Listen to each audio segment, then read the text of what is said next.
Okay. Well, welcome everyone, and thank you for joining us today for our part 3 of our webcast on troubleshooting the printed circuit board process. Again, I'm Michael Carano from RBP Chemical Technology, and again, welcome. Talking to you all over the last couple of weeks who have expressed interest in our webcast. As you know, these are recorded, and they will be available through an email that our friends from VX will send out to all of you. Today's agenda you see here, we're going to cover some of the outer layer processing defects. Again, we're not covering everything today. You'll see in the next couple of weeks announcement for future webinars on some different subjects like solder mask and final finishes. But right now we're going to cover the pattern plating process, typically in the area of imaging and other processes. So looking at this, I'd like to move into where we are now, the dry film imaging process, lamination, and eventually exposure, and develop, and surface preparation and plating. Now, once you have processed your circuit board and you have your outer layer that has gone through electroless copper or some type of metallization step, we are now ready to put the photoresist on, expose it, and develop it, and then plate. But as I said before, we must have a cleaner that is in the process of, prior to micro etching and plating, is able to remove any oxides, fingerprints, oils, and greases. And these cleaners, that I call acid cleaner conditioners, because you do have dry film on the board, must be compatible with the photoresist.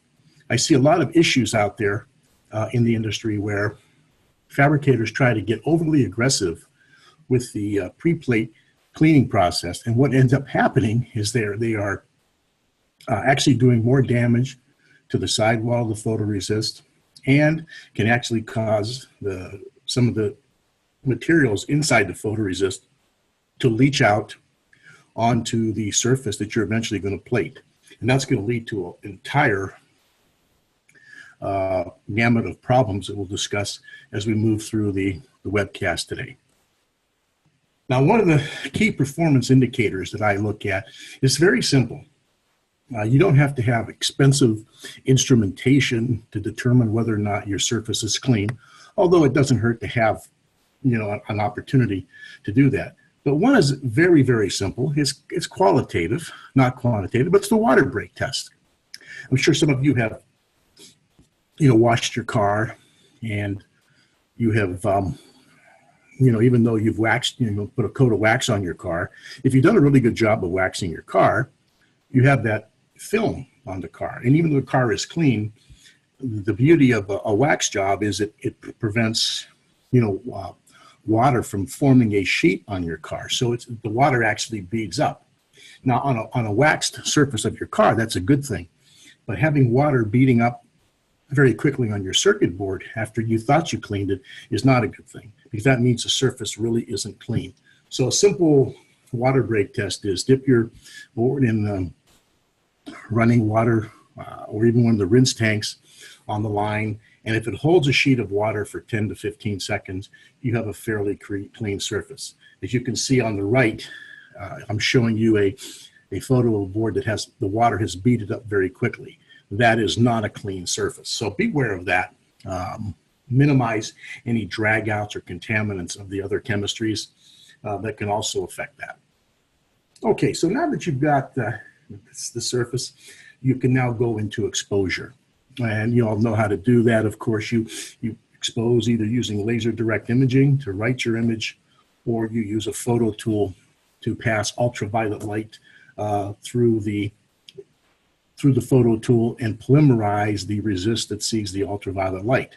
Well, in the case of outer layer technology, as you can see, that light area, the light blue area, is the area that was not exposed to ultraviolet light. The darker blue area is and what has been exposed and has polymerized. Now, you want to do as good a job as you can in this process because that's going to affect the next step, which is development or developing using a sodium or potassium carbonate solution in water to remove the unpolymerized resist. As you can see there, you now see that light pink area. That is your electroless copper that you have plated, and we talked about in the last webinar. And you can see the schematic there showing the unpolymerized resist washed away, and that is ideal, of course, and the polymerized resist holding its place intact, because that's very important. Now, when we talk about things like overdevelopment and overexposure, that's going to introduce the potential of defects, into the process. So there's your step there. Now, in the case of developing, as I said before, you want to be able to remove the excess, the unpolymerized resist quickly. And you want to make sure that the copper surface that you're removing the unpolymerized resist from is completely clean. There's no residue, no adhesion promoters of the photoresist, or any other contaminants. At the same time, you want your sidewalls of your exposed resist to be straight. You don't want to have things like undercut or what we call scalloping, and I'll show you some pictures of that. Typically, this happens if your resist is either improperly exposed, for example, underexposed, or also overdeveloped. And that can actually, as I said before, that can actually attack, if you overdevelop, you can actually attack the sidewall of your exposed resist. And that, of course, will also influence negatively the plating step.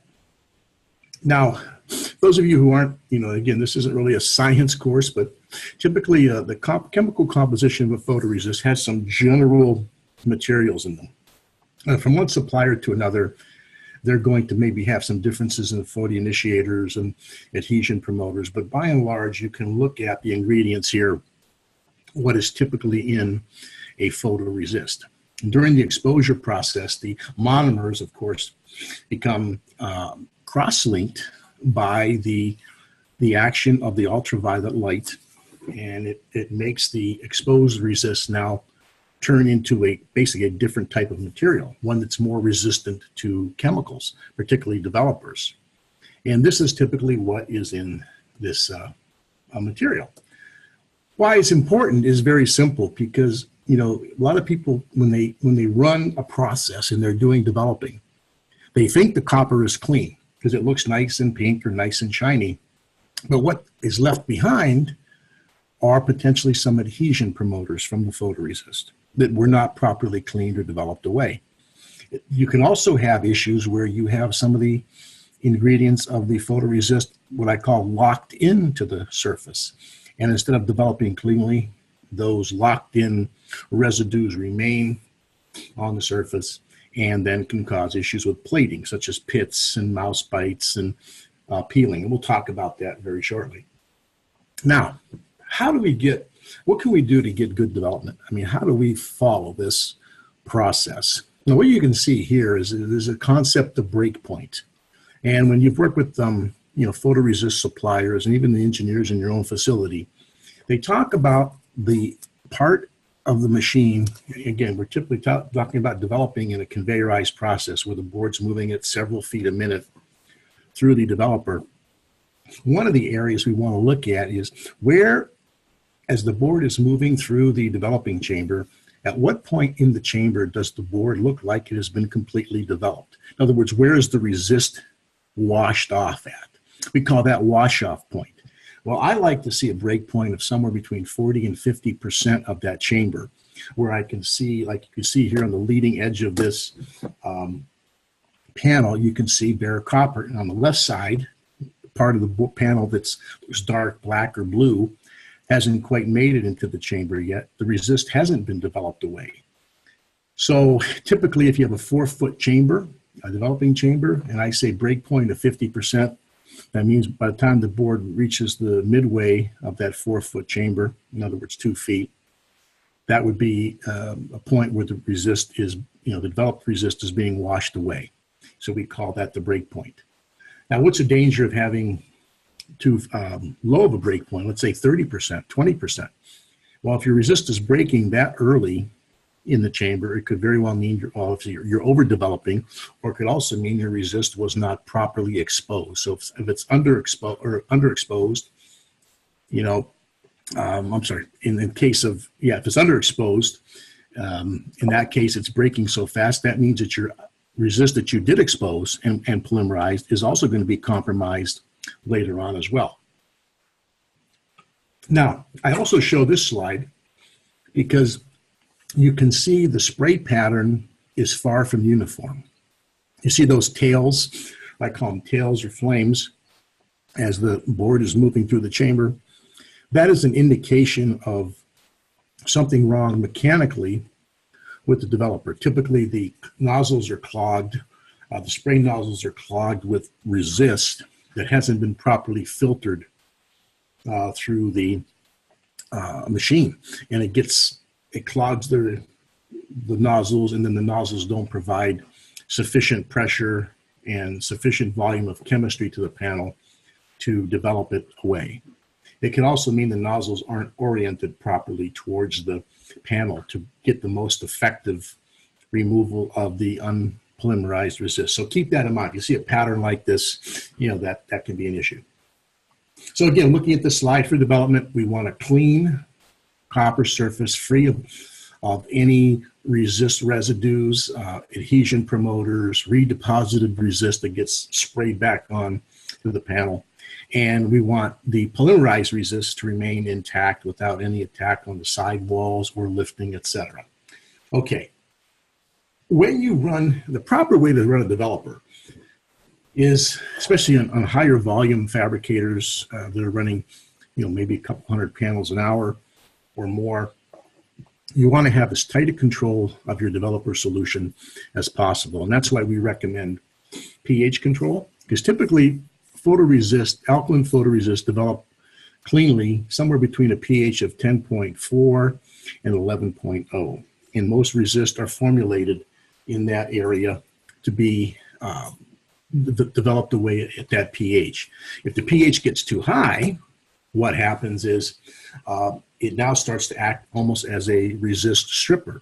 And it might not only be removing the undeveloped resist properly, but it also could be attacking the exposed resist, which you don't want, and even causing resist lifting. If the pH is too low, so let's say below 10.4, 10.5, your development process will be less than efficient. You could be leaving areas where there's excessive undeveloped resist or residue scumming on the circuit traces. It can lead to shorts, peelers, pitting, all sorts of things in the plating operation once you get there. So we recommend, obviously, you know, working with your photoresist suppliers to have as tight a control of your development process, keeping the pH between 10.4 and 11, but ideally, potentially between 10.6 and 10.8. And you can do that with a good pH controller that uses what they call a feed and bleed system, where it monitors the pH of the developer. And to keep in mind that the pH is going to drop as more resist becomes developed. And that's another reason why you want to continually replenish with fresh developer solution to keep that pH in the 10.6 to 10.8 range. At the same time, you want good filtration, because you want to remove any these resist materials that are in the developer, because if you keep those materials in the solution, in the developer solution, not only will it chew up more good chemistry, but has also the adverse effect of adding contaminants, you know, where it's undissolved or partially dissolved developed resist back onto your board, which again you don't want. So again, we talked about the pH control, the feed and bleed. Again, check that break point. If it's changed, you know, if you've had a break point of 45 to 50% and now it's at 70%, it means something is going wrong negatively in your developer. pH has dropped. You have plugged nozzles. Your pH controller isn't working properly, and that's more common than most people think. So, you know, keep that in mind.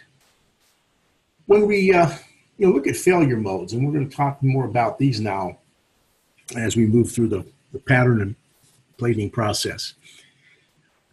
what happens if you don't have sufficient adhesion? What if the photoresist is not adhering properly to the surface? Well, in the case of print and etch, in other words, inner layers, you could end up with an open, and at the very least, you could end up with a nick in the circuitry, which reduces the width of the trace, which could then cause you to fall below the proper width of the trace as required by the OEM. In the case of the electroplating side of the business, insufficient adhesion of the resist can end up with causing a short, and a bridging across of the plated area, causing some shorts. Areas where we have too much adhesion, because of overexposure or problems with the adhesion promoters and the photoresist, leads to a whole bunch of issues: peelers, etch retardation, etc. So we're going to talk about some of these. I just want to have this chart up here for you to keep in mind as future reference. Now here's an example of the resist sidewall that I was talking about. On the left, the photoresist is underexposed. And when you look at that picture on the left and you take a good look at it, you see that the sidewall has like a scalloping effect to it. It has like ridges in it. That is due to underexposure, and that is caused by the, again, insufficient exposure energy on the photoresist or insufficient time, leaving that area, that resist that's supposed to be fully polymerized, somewhat soft, as I call it. And then when you run it through the developer, of course, the developer is not only going to remove the unexposed resist, but it's also going to remove and potentially attack that sidewall. On the right is an example of underexposed and underdeveloped. And if you look at those what should be exposed traces, you see resist residues on the sidewall. And you can see that still sitting there, again, because it wasn't developed properly. Now, in the same cases, if it's, even it could have been properly exposed, you could still have underdevelopment.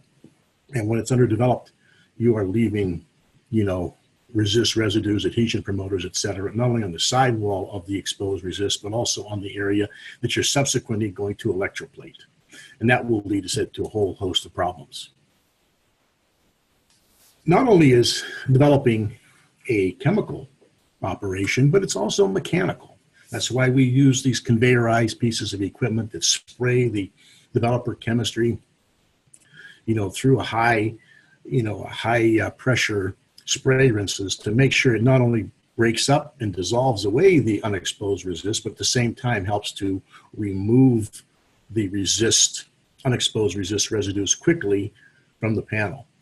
And you have a number of equipment modifications one can make, for the process. The key issue, though, is what type of nozzles do I use in developing? You can use medium impact. You can use the deflector type fans, which give you a wide area, as you can see there on the right, but it does not give you a lot of pressure. For developing, I prefer what they call the high impact fans. Smaller area, higher pressure, seems to do a lot better than the medium impact fans. Now, you can use cones and deflector fans in other parts of your operation, such as in etching and rinsing. But for the actual developing process itself, high impingement fans work very well to remove the unexposed resist quickly and efficiently from the surface. Now, here are some of the areas where when things go wrong in the developing process. And again, keep in mind, when we talk about troubleshooting, as I think we made clear in the first two webinars, we really said, this is an integrated, circuit board fabrication is an integrated process. What could happen in one step may not manifest itself as a defect until several steps down the manufacturing process. And that of course can be very disconcerting, because it's very easy for the troubleshooter to say, oh, well, I'm seeing this line width reduction here. Oh, must be the etchant. Well, not necessarily. It could be the developer. It could be the exposure process. It could be a number of areas in pre-cleaning.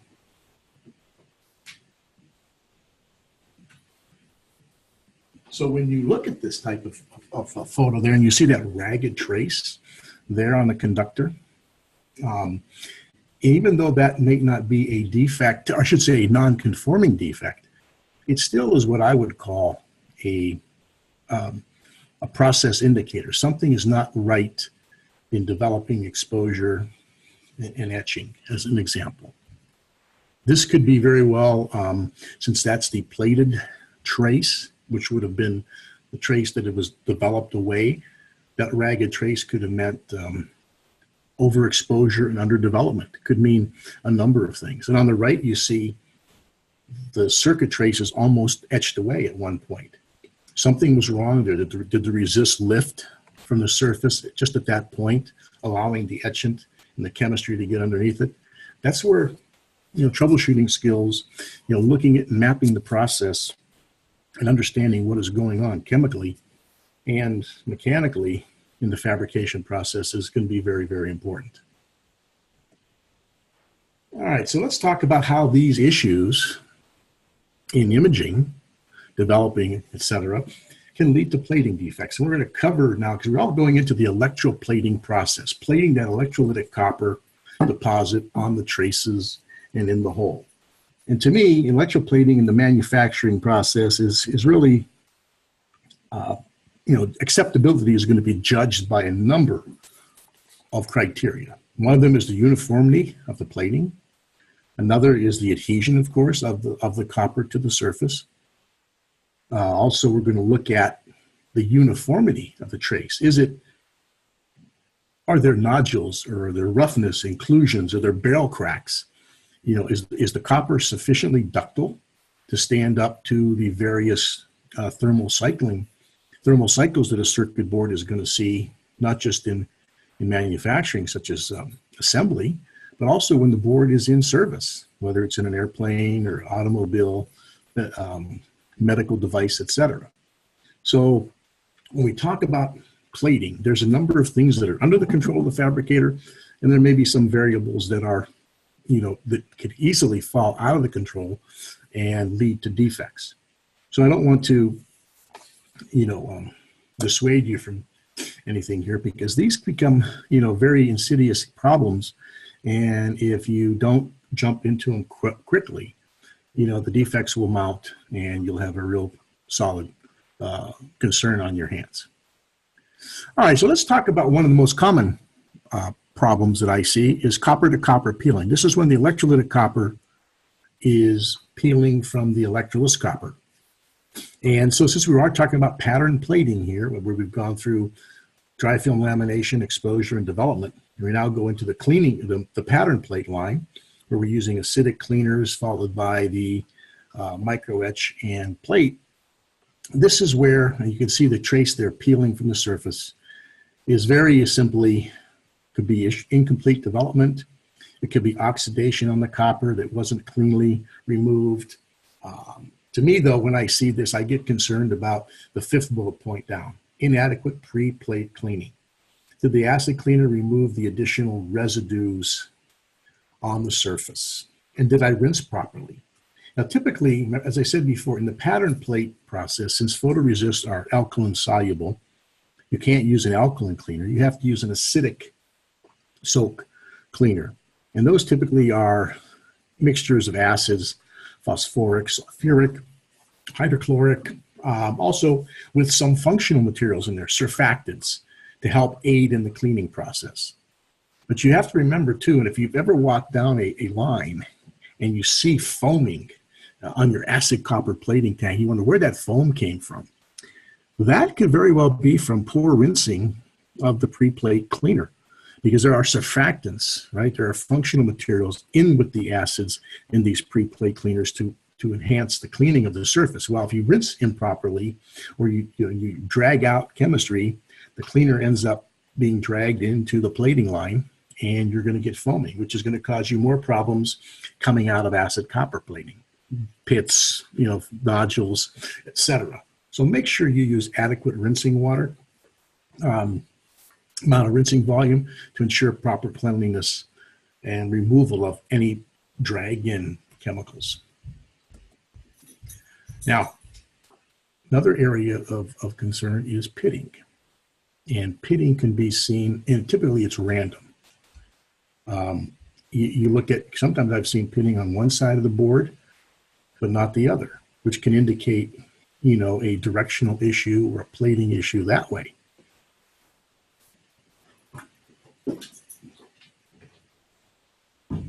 Now, when you think about this, it's particularly disconcerting if it stands out on traces that are eventually going to be plated in gold, you know, for some application.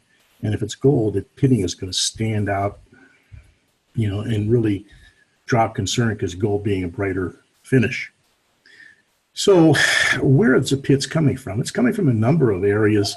And, you know, I look at pits as being caused by two areas. One is air bubbles or gas bubbles in the plating tank itself lodging onto the surface, and the other being organic bubbles. And typically, where are air bubbles generated? Well, if you follow and you've done acid copper plating, you know that you need to use some type of agitation in the plating cell to enhance the plating uniformity. Most people over the years have used air agitation supplied by a blower. However, in the last 10, 12 years, we have pretty much removed air agitation for this reason and have used eductors, which are mechanical means of pushing solution, making the solution flow towards the panel. And this way it does not introduce air into the plating cell, which can cause fine bubbles, which can end up lodging on the board and causing pits.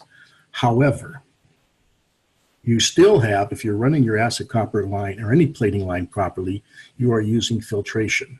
And you're filtering through a filter housing at the average of 4 to 5 turnovers an hour to keep the chemistry in good health, if you will, removing particulates that might have gotten into the plating cell and removing any other materials that may have fallen in to the cell. So use constant filtration. Well, even if you're not using air agitation, you can still get air bubbles, finally little air bubbles, by having your pumps, your filter pumps, cavitate. And if they cavitate, that means they can suck air, and then it super saturates the plating solution with these fine air bubbles, and they end up getting lodged onto the trace of a panel or on a surface, and you end up with pits. Now, that's fairly more common than most people think. So check your pump. Even if you've gone to eductors and you say, well, I don't use air agitation anymore, that's good. But go and check your filter pump. Make sure it's not cavitating. You might have to put a baffle around it to prevent that from happening, or adjust the flow. Another common area, of course, causing pits is from organic residues. Basically, these typically are located, can be anywhere over the board, but they're typically down along the base surface between the vendor foil copper and the area you're trying to plate. Typically, it's poor cleaning, developer residues, resist leaching, etc. But it's not a typical air bubble. And this is what an organic residue looks like. It's got a funny shape. You know, it's not necessarily circular. It goes right down, like I said, to the base metal. And you can see also some of the other defects that are being caused here by I show this because of the roughness as well. You know, the material, the plating solution was not filtered properly, and these particulate matters lodged onto the board, causing this roughness. So you have pits and roughness all on one here. Very poor solution maintenance. And of course, if it's a gas bubble, as I said before, an air bubble, it rarely goes down to the bottom of the base copper. It typically is partial, you know, where depending on where the pit lodges. And typically you see it in between the trace and the sidewall. It's really close to where the resist sidewall is. And typical air bubbles or gas bubbles are more uniform, I would say, more spherical. And they are concave in shape. Whereas, and here's a good example of this air bubble pit. You can see that pit going down. It may or may not be going down to the bottom of the vendor copper, but you can see how more spherical and concave it is, that's an air bubble pit, probably from cavitation in the filter system. So wetting agents don't really help in this case. And you can see how the air bubble had lodged up against the sidewall of the resist. And in the process of lodging up to the sidewall of the resist, it was very easy for that air bubble to just hang there and prevent plating. So anyway, pits that are caused by gas bubbles, look for them as being spherical in shape, close to the trace. And in cases of, like I said, the organics ones, they are more random, I should say, and they're non-uniform in shape. And typically, if it's organic, they're usually down on the vendor copper. Now, I'd like to move on to some of these other defects that are not only related to the plating process itself, but could also be related to the pre-plate. In other words, the cleaning, exposure, develop. We're going to talk about these in detail, but I'm going to go to the last one first, negative etchback. Negative etchback isn't really an imaging problem or a developing problem. For that matter, it's not caused by plating. Negative etchback is what you see here when the inner layer has been etched due to the micro etching being too aggressive, or some of the other process steps. For example, in maybe the glass etch removal. And what you see here in this case is the inner layer has been etched away. And while that's not a defect according to the IPC 600, up to a certain extent, some negative etchback is permitted. But why is this a problem? Well, if it gets too far back, like usually a mil or more, this is what can happen. As you can see there, where the arrow is pointing, you can see like a pocket on the inner layer there. The plating could not get, the electroplating could not get into that area where the inner layer was etched back due to the aggressive nature of either the micro etch or the glass etch after desmear. And by eating away at that inner layer, it has made it very, very difficult to get plating back in there. So this is not a desmear, not caused by desmear per se, it's caused by aggressive acidic cleaning steps. So be very careful, make sure your micro etch is not removing excessive amounts of copper in this case. Control it, check the etch rate. You know, typically on pattern plating, I like to remove 10 to 15 microinches, you know, after electroless copper. That's all you really need. If you're removing more than that, chances are you could be in a situation where you're going to get excessive negative etchback.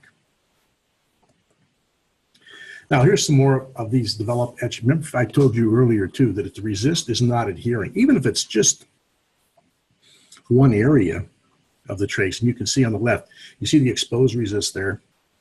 You can see the rest of it's copper. The copper is going to be etched away. The resist is supposed to protect it as far as the inner layer process goes. But you can see in the schematic, you see like a little hole area or depression. That is a depression, if you will, or even a rough spot in the copper laminate, making it difficult for the photoresist to properly adhere in that area. And all it takes is one area. You could have 99% adhesion. You got 1% or 2% of that area of that trace that the resist lifted for any number of reasons: improper lamination pressures, poor rinsing, some other issue with conformation, conformal coating of the resist. And it leaves that little weak area there. And then you can see what happens in actuality on the right, when you've gone through then the etch and then resist strip process for inner layers. You can see the bite out of the circuitry that has been removed because the etchant was able to get underneath that area where the resist did not have good adhesion and etch away that copper. Now that board is ruined. Just that one area there. So again, make sure you've got good adhesion of your resist. Make sure your panels are clean. We talked about chemical cleaning and scrubbing, pumice scrubbing last session, the importance of rinsing to ensure good adhesion of the resist. Because if it doesn't adhere, even in small areas, it'll be easily etched away and it'll cause you a number of problems. Now, by the same token, you can see on the right in the photo, you can see areas where there is copper remaining in the area where there should be no copper remaining. All right. So in other words, it was not removed properly during the etching process. But is it because of the etchant, or is it something else, or combinations of? Well, again, your traces have been, exposed properly, so you had photoresist on them. But what if you overexposed? Could you have increased the opportunity for resist to polymerize where you didn't want it? That's possible. Is it possible that you had a improper pH control on your developer, leaving some resist residues behind in the area that you were away, which then acts now, once you get into the etchant is going to see the exposed resist or partially exposed resist, and it's not going to etch away the copper. So those are, and it could be the etchant too. It could be the etchant. The chemistry is not up to optimum quality, temperature control, pH control, what have you. But it could be very simple from the photoresist process itself. Resist lock-in, overexposure, poor clean, adhesion promoters locking onto the surface, poor rinsing in the developing process that didn't remove the residues properly, poor filtration, and you end up with this. So again, you got to look back at the whole troubleshooting process, the whole manufacturing process, and say, okay, where am I? What do I need to do? So these are the kinds of things that happen and will continue to happen unless you have good control. Another area that are worth talking about, because it cuts across a number of different process steps, is this thing called ragged traces, particularly on the outer layer side of this. And ragged traces by themselves are not non-conforming. In other words, they're not going to lead to rejection. But again, they are process indicators. They're telling me that something else is wrong, in the process. And basically, when we look at, you really like, what you really want to see is what you see on the left here. Smooth trace, uniform rectangular traces, straight sidewalls on the plated trace, no evidence of mushrooming or, mushrooming up over the resist. All those things are, optimum. But on the right, you have this ragged trace, like somebody took a bite out of the circuitry. So generally, when I see ragged plated circuit lines, and it's more common than most people think, it's just basically an uneven width of the plated trace due to these little anomalies, if you will, across the circuit. Generally, you don't see this down at the foil copper, or what we call the vendor copper. This is on the plated copper itself. Now, let's take a look at some of these, and I'm going to show some slides that are going to actually show you this. But typically, is one of the things we look at in an outer layer area is poor, what I call, the trace itself has a domed shape when you plate it, because the photoresist, the exposed resist is overexposed, and you have what they call that positive foot. Looks like an excessive amount of resist remaining right over the copper that you're eventually going to plate on. And when that happens, it actually impacts negatively the contact that the acid copper chemistry makes with the sidewall. And instead of getting the plating going right up to the sidewall so it's nice and rectangular, you end up with a dome. And if you look at the right here, the right, very far right, you see what I call a domed shaped copper plate. And you can see the etch resist, the tin, plated on top of the copper, but the copper is not nice and rectangular, the plated copper. It's rounded off. And that typically is what we call dome plating. And typically we say that this is related to, resist residue and or potentially that positive resist foot from overexposure. Why is that a problem? Because as I said before, photoresists themselves are hydrophobic. They resist water. And when you then plate, you go from copper plating to tin plating to plate the rest of the pattern, the tin cannot get all the way down to the bottom of the plated copper. And you can see there in that picture, the tin is very thin at that point. So what happens?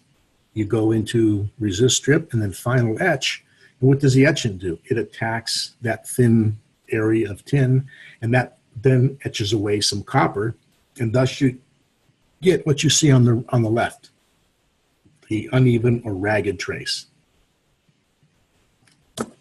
So when you see copper and tin in the sidewalls, again, it's most likely it is a positive resist foot and or underdeveloping.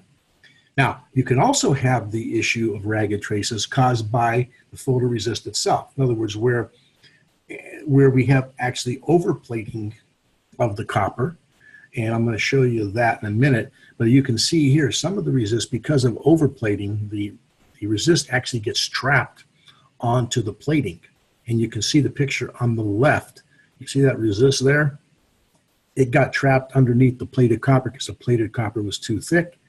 And then during the resist stripping process, prior to etch, the resist was not completely removed. So it was there when it went into the etchant.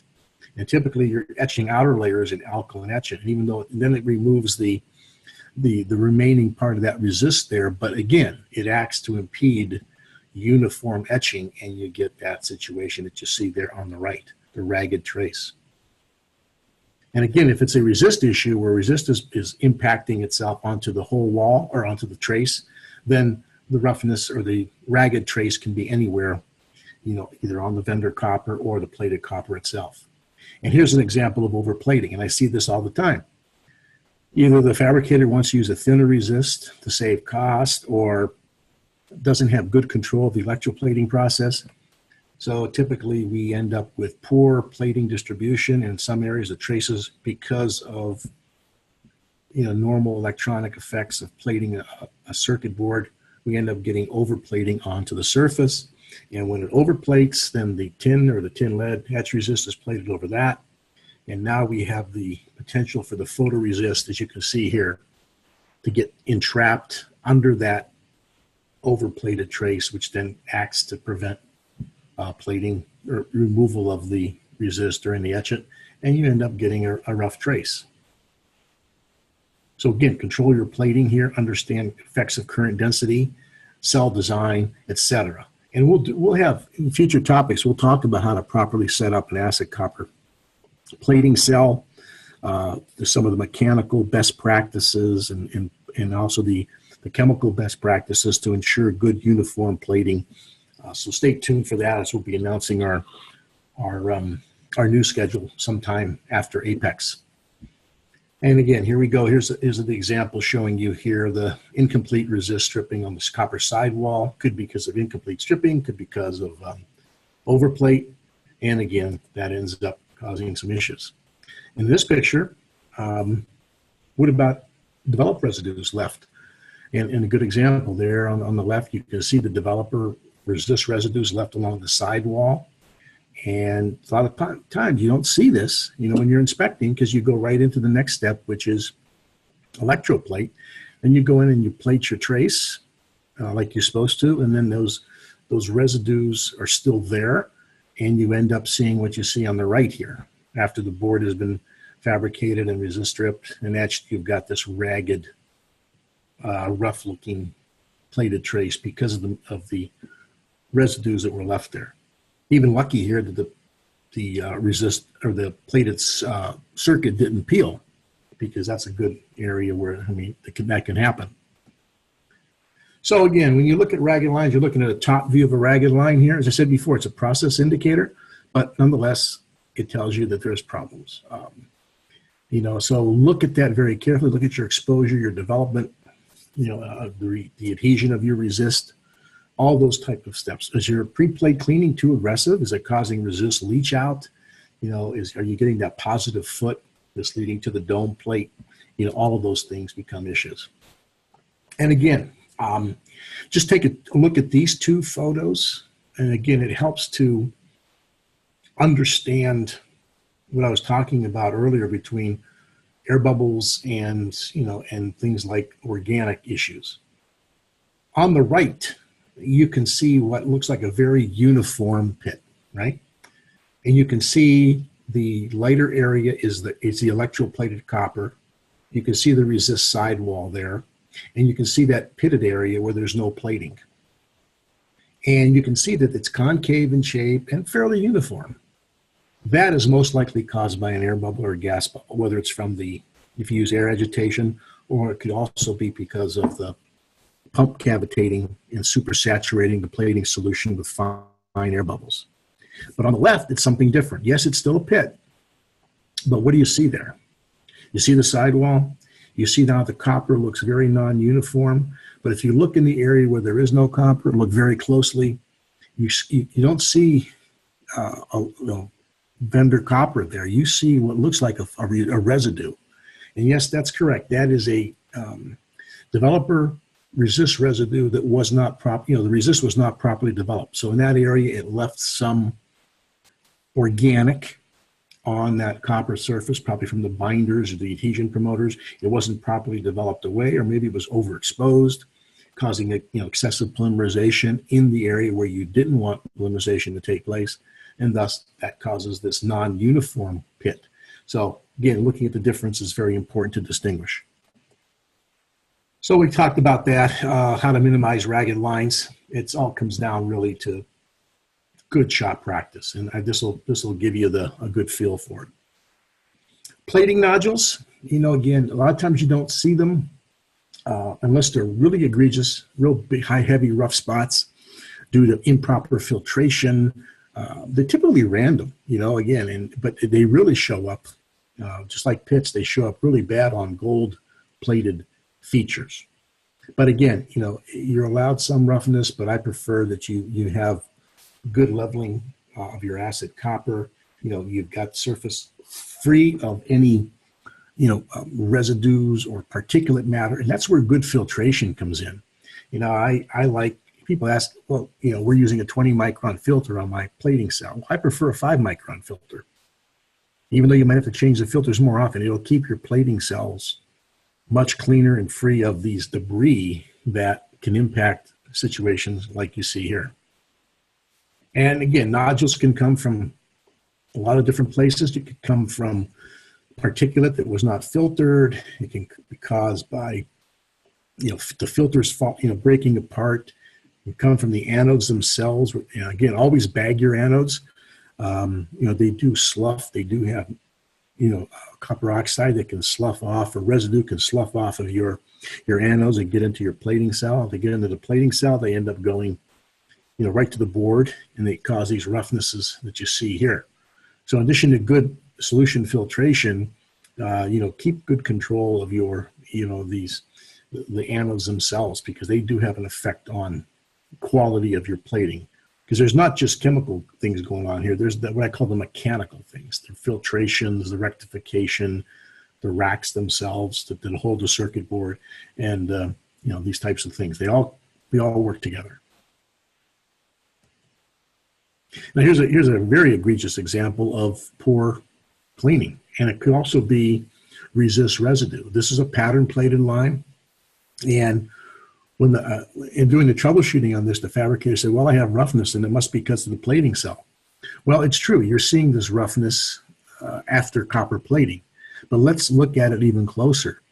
And when we show him how to clean, or how to prepare his microsection a little better, he was able to see that there's all this particulate matter on the base surface before plating even took place. So naturally, that material was not removed properly, whether it's through improper development, improper cleaning, and of course it stayed there during the plating process. So of course your plated copper is going to look rough. So in this case, you can't blame your copper plating solution for filtration. So this is probably more of a developer pre-clean issue. Notice how the shape of that nodule roughness is. I don't know if any of you have seen this, the stringy nodule. This is some type of contamination that's typically a bacteria coming from your rinse waters, also your feeder lines of your organic addition agents used that are acting as a grain refiner, leveler for your acid copper cell. Typically, bacteria can get into these plating solutions, and you end up getting this type of phenomena. That means you got to get down there and clean your rinse lines out, check your incoming water. You may even have to use a biocide in this case to prevent these types of things from happening. So watch your water supply and your rinses. And of course, again, good filtration will help you as well. But there are some bizarre things that happen in our industry, and this is one of them, but this is what can happen. Now, when we also go back, as I said before, the setting up your plating cells is more than just chemistry. It's also the mechanical aspects. We talked a lot about chemistry here in organic and organic, but we also talked about filtration and agitation, solution movement, etc. There are some important setup parameters that we're going to cover at length as I said before, in the future webcast on the best practices for setting up your plating lines. But typically when you are setting up your plating lines, particularly in the copper solution, the acid copper solution, people say, well, what's a good anode to cathode distance? Is it closer the anode is to the cathode better for plating distribution? No, actually further back it goes. So I like to set up the anode to cathode distance about 8 to 10 inches. You get better throwing power that way. You don't want to overdo it in terms of the length and the placement, but you do want to have sufficient anodes on the bus bar to ensure you get uniform current flow to your panels. But you don't want the anodes to be much longer, if at all, than the panels on your plating rack. I like to keep my anodes about 4 to 6 inches above the lowest panel in the cell, because that helps to minimize overplating, if you will, on the areas towards the bottom of the panel. You get much more better distribution and uniformity with shorter anode lengths up to an extent. In addition, we'll talk more about rack design in the future, but make sure the racks that you are using are built of some that are sufficiently able to carry the current to your panels. When you put those racks on the bus bar, if those racks aren't designed properly or they have a low cross-sectional area of copper, to conduct the electricity, that's going to cause a loss of electricity going from your rectifier to the bus bar through the rack to your panels. And when you do that, you'll lose thickness. So rack design, current carrying capacity is very critical. Because what happens is if you don't have proper current carrying capacity and sufficient conductivity in your plating cell, you're going to end up plating more copper on the surface of the hole than you are in the center of the hole. And when you start to get too low of a thickness in the center of the hole, this becomes an area of weakness that will eventually impact you negatively in terms of whether or not that copper deposit can stand up to thermal cycling. Because you want to make that deposit as rugged as possible, particularly based on today's requirements for long-term reliability. So uniformity is very, very important.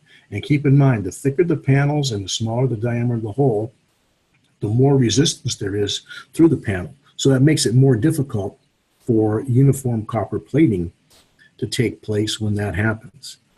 So we minimize that issue of thicker panels and smaller hole diameter by making some other adjustments in the plating cell. One of them, of course, is when we'll talk about this, optimizing the chemistry for maximum throwing power, ensuring good anode to cathode spacing, as I said, 8 to 10 inches, and then never below your lowest panel in the cell. And again, go reductors. Reductors will actually improve not just minimize the opportunity for pits, but it will improve the plating uniformity across the panel. And that's been proven by a number of fabricators and other folks doing these studies in this area. And what I have for you here is the cause and effect of what can happen when your key additives that make up a acid copper plating cell are not in the proper range. And typically here, sulfuric acid, for example, is for conductivity. And if you have it too low, The plating solution will be less conductive, which means you have less throwing power, etc. We also know, and for those of you who are used to electroplating technology, you will use an organic addition agent or additives to enhance throwing power, leveling, plating uniformity, and brightness. But if those organic additives get out of control, if they're too high or too low, that will adversely affect not just the physical properties of the copper deposit, which could lead to poor ductility, which could lead to barrel cracking, etc., but also can lead to poor uniform leveling of the copper plating across the panel. So these require controls. And again, a future presentation will cover process control and what you can do to automate your fabrication facility for as little money as possible, and how to keep various controls on the processes quantitatively, not just qualitatively, but quantitatively. And that's very important as you move into higher density, higher value added printed circuit boards. Here are some of the operational parameters. I said before, operational parameters are just as critical to me as plating parameters. We're going to talk more about racking and cabling in a future presentation, the uniformity of agitation, current density, what's the current carrying capacity of your cell, etc. Temperature-wise, again, most acid copper lines run at 70, 75 degrees Fahrenheit. No need to go any higher than that. Acid coppers actually run better at lower temperatures and get better throwing power. So there's no need to go and crank the temperature up to 100 degrees Fahrenheit. It just doesn't, it's not required. Matter of fact, too high of a temperature actually reduces your throwing power. So, and among other things that you see there. And then lastly, I just wanted to close here. And again, we'll have another webinar dedicated to reliability testing and what it all means. But I really recommend you consider, if you haven't already, as your customers will if you're a fabricator, about accelerated reliability testing, ART. You want to know and understand how robust your entire printed circuit board is from start to finish. So you would use this type of testing. And there's a number of tests out there which really processes your boards through or your coupons through a range of temperatures. For example, -40 to 125 C or -60 to 150 C for multiple cycles to see where the potential failure modes are. There's a number of tests that you can do, and I recommend you consider them. Thermal shocks, as I said before, thermal cycling, the liquid to liquid and air to air, and then also using accelerated testing, to get the test done faster to simulate, use out in the field, but getting that information quicker. And that's using interconnection stress test, IST, and the HATS testing, highly accelerated thermal shock. Just to give you an example here, reliability of printed circuit boards and their temperature ranges. When I use, I've tried to put the temperature ranges here as to where these tests are most relative. And for you, most boards out there, excuse me, could be in the field life of 30 to 85 degrees centigrade, depending on where the boards are. Could be a satellite orbiting the globe, could be a engine control board on an automobile, could be a medical device, which is probably more room temperature. But these various test methods can give you some temperature ranges where you can at least understand what you're trying to understand with your product. For example, if your field life could be -30 degrees C because of frigid cold temperatures, obviously IST testing, which tests from ambient to 150 degrees C or 210 degrees C, isn't going to give you potentially that lower level temperature. But HATS testing can go -60 to positive 160, and accelerated thermal cycling -65 to 165. So again, depending on where your product is going to be used, this is what you really have to consider. Where am I going to be when I need to be? And if I have a board that has to be operated at -30 C to 85 C, then I'm probably going to look at HATS testing or ATC as a way of getting there. Okay, so again, with future presentation is going to be a lot more in depth. Here's an example of an IST coupon. These are daisy chain coupon that can measure not only interconnect stress and failure, but also can measure the reliability of the barrel itself. So you can check for barrel resistance and also resistance failure at the interconnect to check for either is it ICD or is it a barrel failure. And IST is advanced now where you can also look for delamination and material decomposition. A lot of good things going on in the long-term reliability world. And there's an IPC test method out there, TM650 2.6.26. Again, more detail in the future. Hats, as I said before, highly accelerated thermal shock. There'll be some good discussions of this technology at Apex coming up next week in San Diego. Actually starting this weekend. Hopefully, many of you are going to be there. But you can measure, hats you can measure many nets at one time. As you can see some of the coupons that are designed here.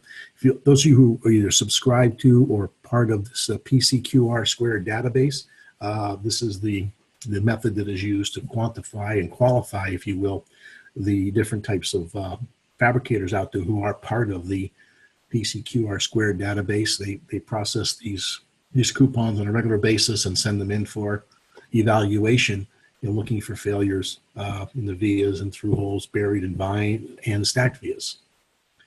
So a lot of good things out there to help enhance and understand how robust your process is.